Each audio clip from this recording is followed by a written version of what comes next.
பள்ளி மாணவி ஒருவர் பாலியல் பலாத்காரம் செய்யப்பட்டு கொலை செய்யப்பட்டதாக வழக்கு. அந்த வழக்கிலே உண்மை குற்றவாளியை கண்டுபிடிப்பதற்கு காவல்துறைக்கு ஏறத்தாழ ஒரு வார காலம் ஆகிவிட்டது. அந்த உண்மை குற்றவாளி யார் என்பது காவல்துறைக்கு நன்கு தெரியும். இருந்த போதிலும் அந்த கொலை வழக்கை மறைப்பதற்காக தர்ம முனீஸ்வரன் என்ற நபரில் பேரில்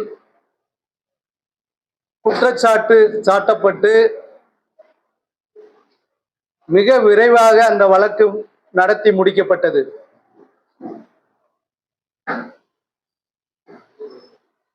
அதிலே அவருடைய பாதிக்கப்பட்ட நபரினுடைய தாயார் லிங்கம்மாள் அவர்கள் இங்கு உள்ளார்.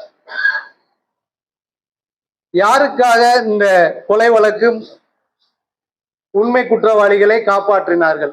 அப்போதைய திமுக அரசாங்கத்தினுடைய முதலமைச்சர் ஸ்டாலின் அவர்கள், துணை முதல்வர் உதயநிதி அவர்கள் மற்றும் தூத்துக்குடி பாராளுமன்ற உறுப்பினர் கனிமொழி அவர்கள், இந்த மாவட்டத்தினுடைய அமைச்சர் கீதா ஜீவன் அவர்கள், இவர்களுடைய மேற்பார்வையில் இந்த அழுத்தத்தின் காரணமாக அந்த வழக்கானது உண்மை குற்றவாளியை கண்டுபிடித்த பின்பும் அந்த உண்மை குற்றவாளியை காப்பாற்றும் விதமாக அந்த இடத்திலே தர்ம முனீஸ்வரன் குற்றவாளியாக சேர்க்கப்பட்டுள்ளார். ஆவணங்கள் அடிப்படையிலே அவர்கள் ஆவணங்களை இந்த வழக்குக்காக அந்த பள்ளி மாணவி இறந்த 10/3/2026 அன்று அது போஸ்ட்மார்டம் செய்யப்படும் போதும் சரி, அத்தாட்சிகள் என்று சொல்லக்கூடிய அந்த பள்ளி மாணவியினுடைய உடை கைப்பற்றப்பட்டு இருக்கும் போதும் சரி, எந்த விதமான தடயங்களும் இல்லை. அதுல இரத்தக்கரையோ இவர்கள் குறிப்பிட்ட போல சமன் அது எதுவுமே இல்லை. அதற்கு பின்பு இது 18ஆம் தேதிக்கு அப்புறம் அவர் கைது செய்யப்பட்டதுக்கு பின்பு மிக விரைவாக அந்த வழக்குக்காக ஆவணங்கள் தயார் செய்யப்படுகிறது. அந்த உடைகளிலே இரத்தக்கரை படுகிறது. அந்த அவர்கள் கொண்டு வந்த கம்பு அனைத்திலுமே இரத்தக்கரை, இந்த சம்பந்தப்பட்ட தர்ம முனீஸ்வரனுடைய இரத்தக்கரை இருப்பதாக கூறுகிறார்கள். முதலிலே அந்த சம்பந்தப்பட்ட தர்ம முனீஸ்வரனுடைய டிஎன்ஏ டெஸ்ட் தடய அறிவியலிலே ஒத்து போகவில்லை என்பது அது தடய அறிவியல் நிபுணர்களுக்கும் தெரியும். இருந்த போதிலும் காவல்துறையினுடைய அப்போதைய மாவட்ட காவல்துறை கண்காணிப்பாளரும் தற்போது முதலமைச்சருடைய தனி பாதுகாப்பு அதிகாரியுமான மதன் அவர்கள் இந்த வழக்கிலே குற்றவாளியை நெருங்கிய போதும் அந்த குற்றவாளியை கைது செய்யவில்லை. எதற்காக கைது செய்யவில்லை? யார் அந்த அழுத்தம் கொடுத்தது? ஏன்னா சம்பந்தப்பட்ட சம்பவம் நடந்த பின்பு அந்த கிராமப்புறங்களிலே எல்லாருக்குமே அது தெரிகிறது. அந்த குற்றவாளி காப்பாற்றப்படுவதற்காக விரைவாக இவர்கள் ஆவணங்களை தயார் செய்தது. அந்த ஆவணங்கள் அடிப்படையிலே இவரை குற்றவாளியாக மிக விரைவாக நிறுத்துவதற்காக அப்போதைய அரசு தலைமை குற்றவியல் வழக்கறிஞர் அந்த ஜின்னா அவர்களுடைய ஒப்புதலின் பேரிலே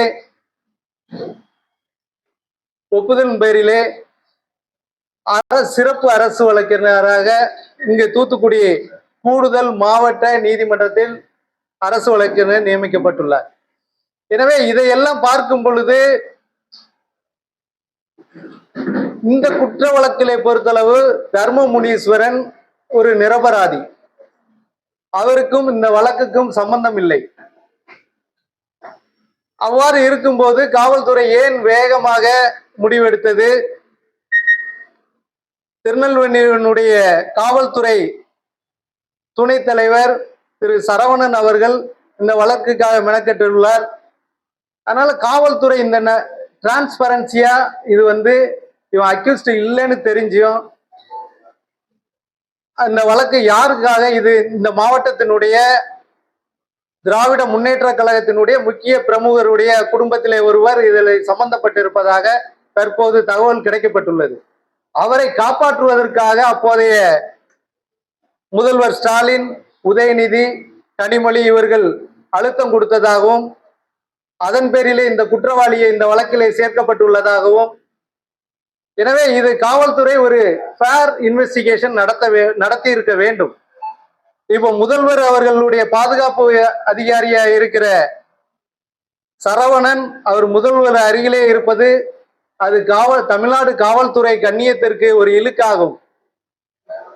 எனவே அவர் உடனடியாக அந்த பதவியில இருந்து நீக்கப்பட வேண்டும், அவர் தண்டிக்கப்பட வேண்டும். ஏனென்றால் இது சென்சிட்டிவான மேட்டர். இது ஒரு கேர்ள் சம்பந்தப்பட்டது இல்லை, சமுதாயத்தினுடைய பாதுகாப்பு சம்பந்தப்பட்டது. அப்படி இருக்கும்போது இவர் ஒரு ஏழை, இவன் ஏற்கனவே சில நேரங்கள் ப்ரீவியஸ் குற்றவாளி என்று சொல்கிறார், அது தனிப்பட்ட இது. ஆனா இந்த வழக்கை பொறுத்தளவில் இவனுக்கும் அந்த வழக்குக்கும் சம்பந்தம் கிடையாது. இவன் ஒரு தண்டனை கைதியாக இருந்து அதை கண்டிஷன்ல இவர் கையெழுத்து போட்டுட்டு இருக்க. நன்றாக காவல்துறை உயர் அதிகாரிகளுக்கு தெரியும், ஆட்சியாளர்களுக்கு தெரியும். அவ்வாறு இருக்கும்போது அந்த நேரத்தில் ஏன் இவரை வழக்குக்காக வேக வேகமாக சேர்க்க வேண்டும்? காவல்துறை நியாயமாக தன்னுடைய விசாரணையை எந்த விதமான அழுத்தத்துக்கும் உட்படாமல் அந்த வழக்கிலே செயல்பட்டிருக்க வேண்டும். திராவிட முன்னேற்ற கழகத்தினுடைய ஆட்சியிலே பாலியல் குற்றங்கள் அதிகமாக இருக்கிறது, கடைசி நேரத்திலே தன்னுடைய தேர்தல் பாதிக்கப்படும் என்பதற்காக இந்த மாதிரி இந்த குற்றவாளியை மாற்றி இவரை இந்த வழக்கிலே சேர்த்துள்ளார்கள். 1000 குற்றவாளிகள் விடுவிக்கப்பட்டாலும் ஒரு நிரபராதி தண்டிக்கப்படக்கூடாது என்பதுதான் இந்த வழக்கிலே. இது தர்மமுனீஸ்வரன் ஆட்சியாளர்களுடைய அழுத்தத்தின் பேரிலே அப்போதைய தமிழக முதல்வர், துணை முதல்வர் கனிமொழி, கீதா ஜீவன் இவர்களுடைய அழுத்தத்தின் பேரிலே இதில் வழக்கிலே சேர்க்கப்பட்டுள்ளார்கள். அதை சம்பந்தப்பட்ட இந்த அதிகாரி உடனடியாக அப்போதைய மாவட்ட கண்காணிப்பாளராக இருந்த சரவணன் இந்த வழக்கு மதன் அவர்களிடம் முதல்வர் கேட்டு தெரிந்து கொள்ள வேண்டும். ஏனென்றால் அப்போது உளவுத்துறை ஃபெயிலியர் என்று சொன்னார். ஏன்னா அது சரியாக அவர்கள் குறிப்பிட்டிருந்தார்கள், அன்னைக்கு சரியான அக்யூஸ்ட் கைது செய்யப்பட்டிருப்பார். இந்த பாலியல் குற்றவாளிகள் இது பல கோடிகள் இதற்காக அந்த சம்பந்தப்பட்ட திராவிட முன்னேற்ற கழக குடும்பத்திலிருந்து செலவு செய்யப்பட்டதாக தெரிய வருகிறது. ஏனென்றால் அவர்கள் தடயங்களை அழித்து புதிய தடயங்களை உருவாக்கி உள்ளார்கள். அதன் பேரில் இந்த தர்மமுனீஸ்வரனை தண்டிக்கிறதற்கு வேகமான விரைவு நீதி என்று அது அநீதியாக மாறிவிட்டது. எனவே இது நீதிமன்றத்தின் மட்டுமல்ல, இது சாமானிய பொதுமக்களுக்கு ஒரு அச்சத்தை ஏற்படுத்தும் இந்த மாதிரி அநீதிகள். எனவே இந்த அநீதியை மீண்டும் சீர்தூக்கி பார்த்து இது சம்பந்தப்பட்ட உண்மையான குற்றவாளிகள் உடனடியாக கைது செய்யப்பட முதல்வர் நடவடிக்கை எடுக்கும். அவர் அருகிலே இன்று அந்த வழக்கை நன்கு தெரிந்த மதன் அவர்கள்ட்ட உடனடியாக முதல்வர் கேட்டு தெரிந்து கொண்டு 24 மணி நேரத்துக்குள் அந்த குற்றவாளியை கைது செய்ய வேண்டும். அதே மாதிரி மதன் உடனடியாக அந்த பதவியிலே இருந்து நீக்கப்பட வேண்டும், அவர் பதவி நீக்கம் செய்யப்பட. ஏனென்றால் இது காவல்துறைக்கு ஒரு கருப்பு புள்ளியாக தமிழகத்தில் இழுக்காக இந்த சம்பவம் மாறிவிட்டது. இதற்காக இந்த அம்மா ஏற்கனவே பல முறை வீட்டை விட்டு துரத்தப்பட்டிருக்காரு, அவங்க வீட்டுக்குள்ள பூந்து அடிச்சிருக்கிறாங்க, வயல்வெளியில ஒன்னையும் ரேப் பண்ணி நான் கொலை செய்வேன் என்று விரட்டி இதை உயிர் தப்பிச்சிருக்கிறாங்க. இந்த அநீதிகள் எல்லாம் இவர்கள் ஆட்சியாளர்களுடைய அழுத்தத்தின் காரணமாக கொடுக்கப்பட்ட உண்மை குற்றவாளி கண்டுபிடிக்கப்படாதனால் அந்த நடந்த சம்பவங்கள். எனவே ஏழை எளிய மக்கள் நீதியை விலை கொடுத்து வாங்க முடியாது. ஆனால் நீதியை விலை கொடுத்து வாங்கிவிட்டோம் என்று மட்டும் ஆட்சியாளர்கள் நினைக்க கூடாது. சம்பந்தப்பட்ட திராவிட முன்னேற்ற கழக உயர்மட்ட பொறுப்பில் உள்ள குடும்பத்தினர் சம்பந்தப்பட்டதாக இப்பொழுது வெளிப்படையாக மக்கள் பேசிக் கொள்கிறார்கள். அது காவல்துறைக்கு நன்கு தெரிகிறது. தெரிந்த அந்த அக்யூஸ்ட்களை கைது செய்ய வேண்டும். இல்ல பேரு ஏன்னா நாங்க ஏன்னா இன்வெஸ்டிகேஷன் கிடையாது சார். ஏன்னா நாங்க இன்வெஸ்டிகேஷனா டைரக்டா பண்ண முடியாதுல்ல. ஏன்னா இதுல வழக்கு சம்பந்தம் இல்ல. இது இப்போ இந்த அம்மா இல்ல அப்பீலுக்கு வரப்போய் தான் எங்களுக்கு தெரியும். ஏன்னா இவங்களை நாங்க ட்ரையலுக்கு காவல்துறை இவங்களை அடிக்கடி கொண்டு போய் திருநெல்வேலியில விடுது, தூத்துக்குடியில இருந்தா இவங்க உண்மையை சொல்லிடுவாங்கன்னு அந்த மாதிரி ஒரு சம்பவம் எல்லாம் நடந்திருக்கு. இவங்களை கண்டுபிடிக்கதே பெரிய ட்ரேஸ் அவுட் பண்ணதே பெரிய இருந்து. அதனால அந்த நேரத்துல பண்ண முடியல. இப்போ இந்த அப்பீலுக்காக நாங்க வழக்கு சென்னை உயர் நீதிமன்றம் மதுரை கிளையில் வழக்கு தாக்கல் செய்துள்ளோம். அதுல அது அது ஒரு லீகல் ப்ரொசீடிங்ஸ் தானே. அதே சமயத்தில் இது யார் அக்யூஸ்ட் அப்படிங்கிறது தான். ஏன்னா காவல்துறைக்கு நன்கு தெரியும், சாமானிய மக்களுக்கும் தெரியும்.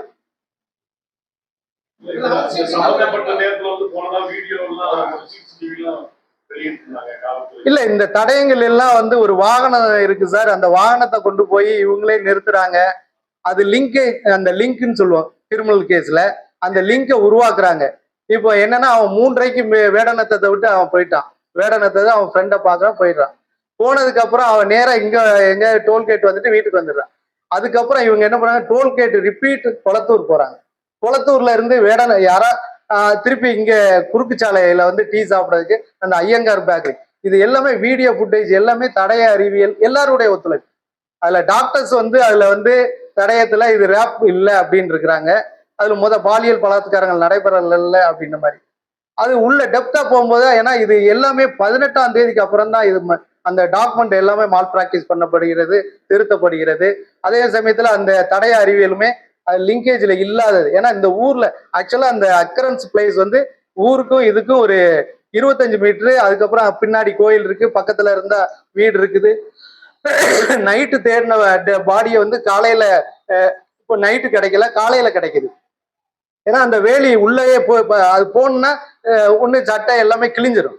அது வேலிக்குள்ள போவதுக்கு அப்படி சம்பந்தமே கிடையாது. இவங்க சொல்லக்கூடிய அக்கரன்ஸுக்கு அந்த விண்டு மில்லுங்கிறது இந்த ஊர்ல இருந்து ஏறத்தாழ 1.5 கிலோமீட்டர் டிஸ்டன்ஸ்ல அந்த ரோடு போகுது. ஊருக்குள்ள இவன் வரக்கூடிய வாய்ப்பும் கிடையாது. அதனால எல்லா பிளேஸ் ஆஃப் அக்கரன்ஸ் எல்லாமே தூத்துக்குடியில் நடந்ததாகவும் ஒரு பேச்சு விடுதியில் நடந்ததாகவும் இருக்கு. அதனால இது போலீஸ் டிபார்ட்மெண்ட் வந்து இந்த சம்பவத்தை மறைத்து இருக்கிறார்கள். இல்ல ஃபர்ஸ்ட் அதுல அந்த மாதிரி போஸ்ட்மார்டம் இதுல வரல. இல்ல இல்ல இப்ப அத்தாச்சிலேயோ உங்களுக்கு ஃபர்ஸ்ட் அந்த பஞ்சாயத்தாருன்னு அவங்க முன்னாடி கைப்பற்ற வரும்போது அந்த உடைகள்லயோ அவங்க அணிந்திருந்த உள்ளாடைகள்ல எந்த விதமான இரத்தக்கரையோ சம்மன்ஸோ கிடையாது. இது அதுக்கப்புறம் வந்து 18ஆம் தேதிக்கு அப்புறம் இது ஒரு, ஏன்னா கோர்ட்ல ஹேண்ட் ஓவர் உடனே பண்ணும்போது இல்லாத டாக்குமெண்ட் குளத்தூர் ஸ்டேஷனுக்கு இவங்க வந்து எங்க போரன்சிக் டிபார்ட்மெண்ட்டுக்கு அனுப்புறாங்க. அனுப்பும் போது 1 டே அந்த ஸ்டேஷன்ல வைக்கிறாங்க. அந்த ஸ்டேஷன்ல வைக்கும் போது அது எல்லாமே அதுக்கப்புறம் ப்ரிப்பரேஷன் ஆகுது. ஆமா, தடயம் தயார் பண்ணிருக்கிறோம். ஏன்னா ஒரு ப்ராப்பர்ட்டி கொடுத்தோன்னா நாங்க 24 ஹவர்ஸுக்குள்ள எந்த இப்போ இங்க இருந்து தடய அறிவியலுக்கு கொடுத்து விட்டாங்கன்னா அந்த யார் பிசியோ அவங்க வாங்கிட்டு போறவங்க வேற எங்கேயும் வீட்டுக்கு கூட போகக்கூடாது. இவங்க எதுக்காக ஸ்டேஷன் கொண்டு போய் 24 ஹவர்ஸ் வைக்கிறாங்க? அது எல்லாமே லிங்கேஜ் வருதாப்புல அந்த அந்த வாகனம் வந்து அந்தந்த சிசிடி அது 10 மணிக்கு வேடநத்தத்தினுடைய சொசைட்டி முன்னாடி கொண்டு வந்து யாராவது ஒரு ரேப் அக்யூஸ்ட், ஒரு அக்யூஸ்ட், அவன் மர்டர் அக்யூஸ்ட், அவன் மர்டர் பண்ணிட்டான்னு தெரியுது. அதுக்கப்புறம் அந்த வண்டி அங்க நிறுத்திட்டு அவன் சாகசமா போவாங்களா? அது கேமராக்கு முன்னாடி அந்த வண்டிகள்ல அந்த வண்டி நிக்குது.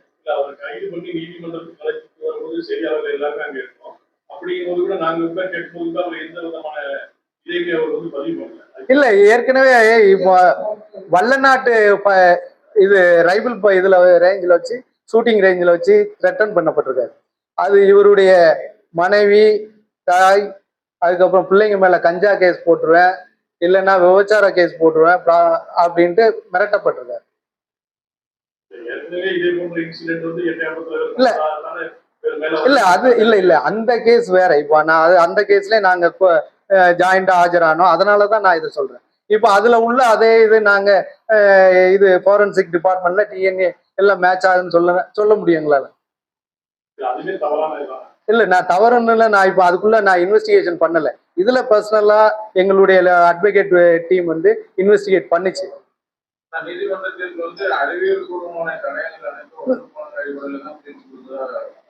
இல்ல நாங்க ஜட்ஜ்மெண்ட்டை வந்து கிரிட்டிசைஸ் பண்ணல சார். அது பேப்பர் ஒர்க், அது டாக்குமெண்ட்ஸ் யார் கிரியேட் பண்ணி கொடுத்தாங்க, அக்யூஸ்டை ஏன் செக்யூர் பண்ணல, இதுதான் எங்களுடைய. அதே மாதிரி இவனுடைய மொபைல் போனு, அவனுடைய டவர் என்ன, அவன் இங்க தூத்துக்குடிக்கு வந்துட்டான். எல்லாமே குளத்தூர் சரௌண்டிங்ல மட்டும்தான் காமிக்கிறாங்க.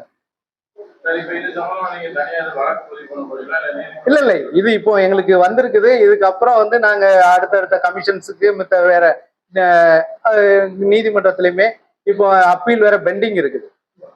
ஏன்னா அப்பீல் அடுத்த 15ஆம் தேதி வந்து அப்பீல் வருது. எங்களுடைய சைடு கவுண்டர் ஃபைல் பண்ண வேண்டியது இருக்கு. அதை பண்ணிட்டு நாங்க அடுத்த இப்போ ஏன்னா எங்களுக்கு அது அக்யூரேட்டான ரிப்போர்ட்னு நான் சொல்ல வரல. அதே சமயத்தை சஸ்பெக்ட் பண்றோம். ஏன்னா இது இப்போ நாங்க 100% ஏன்னா போலீஸ் டிபார்ட்மெண்ட்டுக்கு தெரிஞ்சே ஒரு அக்யூஸ்ட மாத்துறாங்க. அது எந்த ஒரு வழக்குலையும் இப்படி மாத்தினது கிடையாது. உண்மையா அது ஆளுங்கட்சியினுடைய பவர்ஃபுல்லான ஒரு ஃபேமிலியில உள்ளவங்களா இருந்தா மட்டும்தான் மாத்தப்பட முடியும். ஒரு சாமானியனுக்கு காவல்துறை என்னைக்கும் உதவாது. இல்ல அரசுக்கு இதுல இப்போ சிஎம் பக்கத்திலே இருக்கிற இந்த கேஸை நன்கு தெரிந்த மதன் அவர்களிடம் இந்த கேஸை தெரிஞ்சுக்கிட்டு இதுல கனிமொழி அழுத்தம் கொடுத்தார். ஸ்டாலின் கொடுத்தாரா, உதயநிதி கொடுத்தாராங்க அவர் தெரிந்து கொள்ள வேண்டும். ஏன்னா ஏற்கனவே விரைவாக நீதி வழங்கிட்டேன்னு அவங்க சந்தோஷப்படுறாங்க. இது யாருக்காக வழங்கப்பட்ட நீதி அநீதி என்பதை அவர்கள் தெரியப்படுத்துறாங்க. ஆமா, எஸ்பிட்ட விசாரணை இந்த கேஸினுடைய, ஏன்னா அவர் தான் பக்கத்துல, இது அவருக்கு நன்கு தெரியும் இந்த வழக்கு யாருக்காக மாற்றப்பட்டது. அப்ப நெல்லை டிஐஜிக்கும் நன்கு தெரியும். மித்த போலீஸ் சபார்டினேட்ஸ் எல்லாம் நாங்க சொல்ல முடியாது. ஏன்னா யூனிஃபார்ம் சர்வீஸ்ல யார் ஹையர் அத்தாரிட்டியோ எங்க இருந்து ஆர்டர் வரோ அதை மட்டும்தான் ஒபே பண்ணுவாங்க.